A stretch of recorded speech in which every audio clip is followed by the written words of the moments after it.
Hello ವೀಕ್ಷಕರೇ, ಮಮತಾ ಫುಡೀಸ್ಗೆ ಸ್ವಾಗತ ಸುಸ್ವಾಗತ. ಇವತ್ತು ನಾವು ಹೆಲ್ತಿಯಾಗಿರೋಂಥ ಸ್ವೀಟ್ ಕಾರ್ನ್ ವಡೆ ಮಾಡೋದು ಹೆಂಗೆ ಅಂತ ಹೇಳ್ಬಿಟ್ಟು ನೋಡೋಣ.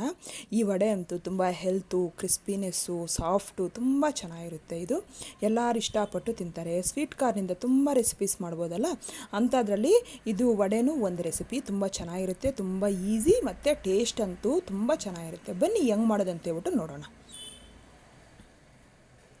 ಫಸ್ಟು ಸ್ವೀಟ್ ಕಾರ್ನ ನಾನು 1 ಕಪ್ ತೊಗೊಂಡಿದ್ದೀನಿ, ಅಂದರೆ ಒಂದು ತೆನೆ ಫುಲ್ ಬಿಡಿಸ್ಕೊಂಡಿದ್ದೀನಿ. ಈಗ ಅದನ್ನು ಮಿಕ್ಸಿ ಜಾರ್ಗೆ ಹಾಕ್ಬಿಟ್ಟು ತರ್ತರಿಯಾಗಿ ನಾವು ಗ್ರೈಂಡ್ ಮಾಡ್ಕೋಬೇಕು. ಅದಕ್ಕೇನು ನೀರೇನು ಹಾಕ್ತೀರ ಹಂಗೆ ಗ್ರೈಂಡ್ ಮಾಡ್ಕೋಬೇಕು. ನೋಡಿ, ತುಂಬ ನೈಸಾಗಿ ಮಾಡ್ಕೋಬಾರ್ದು, ತರ್ತರಿಯಾಗಿ ಮಾಡಬೇಕು. ನೋಡಿ, ಈ ಥರ ಎಲ್ಲ ತರ್ತರಿಯಾಗಿ ಮಾಡಿಟ್ಕೊಂಡು ಈಗ ಇದನ್ನು ಒಂದು ಮಿಕ್ಸಿಂಗ್ ಬೌಲ್ಗೆ ಹಾಕ್ಕೋಬೇಕು. ನಾವು ಸ್ವೀಟ್ ಕಾರ್ನ ಗ್ರೈಂಡ್ ಮಾಡ್ಕೊಂಡಿದ್ದೀವಲ್ಲ ಜೋಳನ, ಅದನ್ನು ಈಗ ಅದ್ರ ಜೊತೆಗೆ ಚಿಕ್ಕದಾಗಿ ಕಟ್ ಮಾಡಿರೋಂಥ ಶುಂಠಿ, 1 ಇಂಚು ಶುಂಠಿನ ಹಾಕ್ಕೋಬೇಕು. ಈಗ ಉಪ್ಪು ರುಚಿಗೆ ನೋಡ್ಕೊಂಡು ಹಾಕ್ಕೋಬೇಕು. ಜೀರಿಗೆ 1 ಟೀ ಸ್ಪೂನು, ಧನಿಯಾ ಪುಡಿ 1 ಟೀ ಸ್ಪೂನು, ಅರಿಶಿನ 1/4 ಟೀ ಸ್ಪೂನು, ಕಟ್ ಮಾಡಿರೋಂಥ ಕೊತ್ತಂಬರಿ ಒಂದು ಸ್ವಲ್ಪ, ಅಂದರೆ 1-2 ಟೇಬಲ್ ಸ್ಪೂನ್ ಅಷ್ಟು, 1 ಟೀ ಸ್ಪೂನು ಮೆಣಸು, ಕಾಳು ಮೆಣಸು ಸ್ವಲ್ಪ ತರ್ತರಿಯಾಗಿ ಇದು ಮಾಡಿರಬೇಕು. ಈಗ ಅರ್ಧ ನಿಂಬೆಹಣ್ಣು ಹಾಕ್ಕೋಬೇಕು. ಹಾಕ್ಬಿಟ್ಟು ಈಗ ಇದಕ್ಕೆ 2 ಟೇಬಲ್ ಸ್ಪೂನು ಅಕ್ಕಿ ಹಿಟ್ಟು, 2 ಟೇಬಲ್ ಸ್ಪೂನು ಕಡಲೆ ಹಿಟ್ಟು ಹಾಕ್ಬಿಟ್ಟು ಎಲ್ಲ ಚೆನ್ನಾಗಿ ಮಿಕ್ಸ್ ಮಾಡ್ಕೋಬೇಕು. ಅದು ನಾನೇನು ನೀರು ಆ್ಯಡ್ ಮಾಡಿಲ್ಲ. ನಿಮ್ಗೊಂದು ಸ್ವಲ್ಪ ಗಟ್ಟಿ ಇದೆ ಅನ್ನೋದಾದರೆ ಸ್ವಲ್ಪ ನೀರು ಆ್ಯಡ್ ಮಾಡ್ಕೊಳ್ಳಿ, ಇಲ್ಲ ತೆಳ್ಳಕ್ಕಾಗಿದೆ ಅನ್ನೋದಾದರೆ ಇನ್ನು ಸ್ವಲ್ಪ ಅಕ್ಕಿ ಹಿಟ್ಟು ಹಾಕ್ಕೊಳ್ಳಿ. ನೋಡಿ, ಈ ಥರ ಆಗಿದೆ. ಈಗ ವಡೆ ಮಿಕ್ಸ್ ಎಷ್ಟು ಚೆನ್ನಾಗಾಗಿದೆಯಲ್ಲ. ನೋಡಿ, ಇದನ್ನು ಈ ಥರ ಒಂದು ಚಿಕ್ಕ ನಿಂಬೆಹಣ್ಣು ಗಾತ್ರದಷ್ಟು ತೊಗೊಂಡು ಈ ಥರ ವಡೆ ಶೇಪಲ್ಲಿ ತೊಗೋಬೇಕು. ಈ ಟೈಮಲ್ಲಿ ನಮಗೆ ಗೊತ್ತಾಗುತ್ತೆ ಅದು ಪರ್ಫೆಕ್ಟಾಗಿ ಈ ಥರ ವಡೆ ಶೇಪ್ ಈ ಥರ ಬಂದಿಲ್ಲ ಅಂದರೆ ಅದು ತೆಳ್ಳಕ್ಕಿದೆ ಅನ್ನೋದಾದರೆ ಅಕ್ಕಿ ಹಿಟ್ಟು ಈ ಟೈಮಲ್ಲೇ ಮಿಕ್ಸ್ ಮಾಡ್ಕೊಳ್ಳಿ.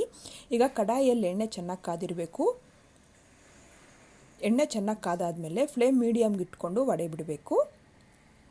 ಎಲ್ಲನೂ ಅದೇ ಥರ ಮಾಡಬೇಕು. ಇದನ್ನು ಮರಿಬಾರ್ದು ಫ್ರೆಂಡ್ಸ್, ಇದು ಬೆಸ್ಟ್ ಟಿಪ್ಪು.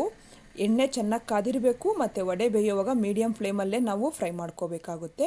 ಇಲ್ಲ ಅಂದರೆ ಅದು ಕ್ರಿಸ್ಪಿನೆಸ್ ಬರುತ್ತೆ, ಅದರ ಒಳಗಡೆ ಹಸಿ ಹಸಿಯಾಗಿ ಹಂಗೆ ಇರುತ್ತೆ. ಅದಕ್ಕೋಸ್ಕರ ಮೀಡಿಯಮ್ ಫ್ಲೇಮಲ್ಲಿ ಮಾಡಿಕೊಂಡ್ರೆ ಪರ್ಫೆಕ್ಟಾಗಿ ಮೇಲೆ ಕ್ರಿಸ್ಪಿ, ಒಳಗಡೆ ಸಾಫ್ಟಾಗಿ ತುಂಬ ಚೆನ್ನಾಗಿ ಬರುತ್ತೆ. ನೋಡಿ, ಇವಾಗ ಆದಮೇಲೆ ಇನ್ನೊಂದು ಸೈಡು ಈ ಥರ ಫ್ಲಿಪ್ ಮಾಡ್ಕೋಬೇಕು. ಅದು ಆಗಿದೆ ಅಂತ ಹೇಳ್ಬಿಟ್ಟು ಯಾವಾಗ ಗೊತ್ತಾಗುತ್ತೆ ಅಂದರೆ ನಮಗೆ ಅದು ನೊರೆ ಎಲ್ಲ ಕಮ್ಮಿ ಆಗ್ತಾ ಬರುತ್ತೆ. ಆ ಟೈಮಲ್ಲಿ ನಾವು ಇದನ್ನು ನೋಡಿ, ಇವಾಗ ಆಗ್ತಾ ಇದೆಯಲ್ಲ, ಲೈಟ್ ಗೋಲ್ಡನ್ ಕಲರ್ ಬರೋವರೆಗೂ ಫ್ರೈ ಮಾಡ್ಕೋಬೇಕು ನಾವು. ನೋಡಿ, ಇವಾಗ ಆಗಿದೆ. ಈಗ ಎಣ್ಣೆಯಿಂದ ತೆಗಿತಾ ಇದ್ದೀನಿ ನಾನು. ಇದನ್ನು ನೀವು ನೋಡಿ, ಅದೇ ಇನ್ನೊಂದು ಅದೇ ಥರ ಮಾಡ್ತಾಯಿದ್ದೀನಿ. ನೋಡಿ, ನಾನು ಇದೇ ಥರ ಕೈಯಲ್ಲಿ ಡೈರೆಕ್ಟಾಗಿ ಒಂದೇ ಕೈಯಲ್ಲಿ ಬೆರಳಲ್ಲಿ ತಟ್ಬಿಟ್ಟು ಮಾಡ್ತಾಯಿದ್ದೀನಿ. ಈ ಥರ ಆದರೂ ಮಾಡ್ಬೋದು, ನಮ್ಗೆ ಯಾವ ಥರ ಅನುಕೂಲ ಆಗುತ್ತೋ ಆ ಥರ ಮಾಡ್ಬೋದು. ಅಷ್ಟೇ ಆಗಿದೆ. ಈಗ ನಾನು ಸರ್ವಿಂಗ್ ಪ್ಲೇಟ್ಗೆ ಸರ್ವ್ ಮಾಡ್ಕೊತಾ ಇದ್ದೀನಿ. ನೀವು ಮನೇಲಿ ಟ್ರೈ ಮಾಡಿ, ಇಷ್ಟ ಆದರೆ ಲೈಕ್ ಮಾಡಿ, ಶೇರ್ ಮಾಡಿ, ನನ್ನ ಚಾನಲ್ಗೆ ಸಬ್ಸ್ಕ್ರೈಬ್ ಮಾಡೋದು ಮಾತ್ರ ಮರಿಬೇಡಿ. ಇದು ಗ್ರೀನ್ ಚಟ್ನಿ ಜೊತೆಗೆ ತುಂಬ ಚೆನ್ನಾಗಿರುತ್ತೆ. ನೀವು ನಾಟಿದು ಯೂಸ್ ಮಾಡೋದಾದರೆ ಸ್ವಲ್ಪ ಒಂದು ಹಬೆಯಲ್ಲಿ ಬೇಯಿಸ್ಕೊಂಡ್ಬಿಟ್ಟು ಮಾಡಿಕೊಂಡ್ರೆ ತುಂಬ ಚೆನ್ನಾಗಿರುತ್ತೆ. ಅಷ್ಟೇ ಆಗಿದೆ. ನೀವು ಮನೇಲಿ ಟ್ರೈ ಮಾಡಿ.